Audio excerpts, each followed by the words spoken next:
কেমন থাকবে আগামী কয়েকদিন? ইয়াস, এখন আমরা একটা এমন ফেজে যেতে চলেছি, ওই ফেজে আমাদের দক্ষিণবঙ্গ অ্যাটলিস্ট এই আগামী 7 দিনে দক্ষিণবঙ্গ আপনার normal or above normal rainfall পেতে চলেছে।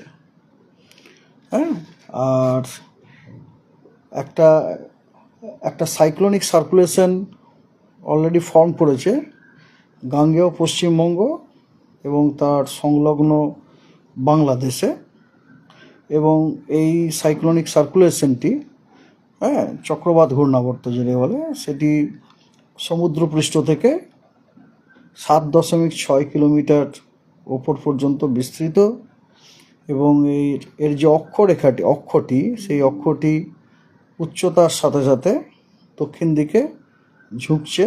এটা খুব ভালো লক্ষণ। আর আমরা আশা করছি যে হয়তো আগামী 24 ঘন্টা বা আগামী 48 ঘন্টার বাদে এই যে সাইক্লোনিক সার্কুলেশনটা আমি বললাম, এই সাইক্লোনিক সার্কুলেশনটা হয়তো ভূপৃষ্ঠে ডিসেন্ড ডাউন করে একটা লো প্রেশার হয়তো ফর্ম করতে পারে। হ্যাঁ, I am not very sure about it.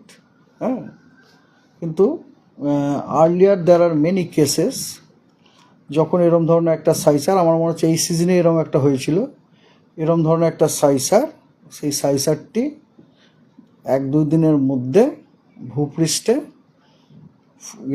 Descend down করলো বাই এ মেথ প্রসেস, যেটাকে আমরা আমাদের লিটারেচারে বলি যে ভর্টেক্স স্ট্রেচিং। ওই প্রসেসের মাধ্যমে ওটা হয়ে সারফেসে আপনার ডিসেন্ড ডাউন করে একটা সারফেসে লো ফর্ম করে ফেলে, এবং ইন দ্যাট কেস সেই লোটা সারফেসে দেখা যায় এবং তার অ্যাসোসিয়েটেড চক্রবাত ঘূর্ণাবর্তটা আপনার ধরুন কখনো 5.8 কিলোমিটার বা 7.6 কিলোমিটার দেখা যায়। এটা একটা হলেও হতে পারে, but I am not very sure.